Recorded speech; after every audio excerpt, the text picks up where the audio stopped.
የህይወትህ ትልቁ ጦርነት የሚጀምረው ፀሐይ ከመውጣቷ በፊት ነው። የማንኪያ ደወልህ በጨለማ ውስጥ ይጮኻል። ዓይንህን ስትከፍት ክፍሉ ቀዝቅዟል፣ ብርድ ልብስህ ግን ይሞቃል። ያ በውስጥህ ያለው ደካማ ድምፅ ለ5 ደቂቃ ብቻ ልተኛ ይልሃል። ይህ ድምፅ ትልቁ ጠላትህ ነው። እሱ አንተን ምቾት ውስጥ ማሰር ይፈልጋል።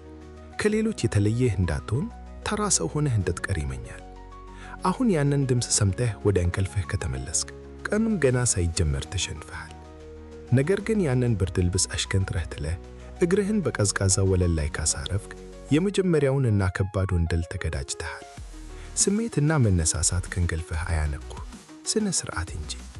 ስነ ሥርዓት ማለት የማትፈልገውን ነገር ግን ደግሞ ግድ ማድረግ ያለብህን ነገር ያለ ማቅማማት መፈጸም ነው። ሌሎች ሲተኙ አንተ በዝምታ ራስህን ትገነባለህ። ዛሬ በድብቅ የምታፈሰው ላብ ነገ በአደባባይ ማንነትህን በግልጽ ይናገራል። ማንም ሳይህ የምትከፍለው መስዋዕትነት ሁሉም በሚያይህ ቦታ ላይ ከፍ ያደርግሃል። ስለዚህ ያንን ደካማ ማንነትህን አሸንፈው፣ ተነስ። ምክንያቱም የሕይወትህ ትልቁ ጦርነት የሚጀመረው ፀሐይ ከመውጣቷ በፊት ነው። ለብልጠት ጥንካሬ ተከታተለኝ።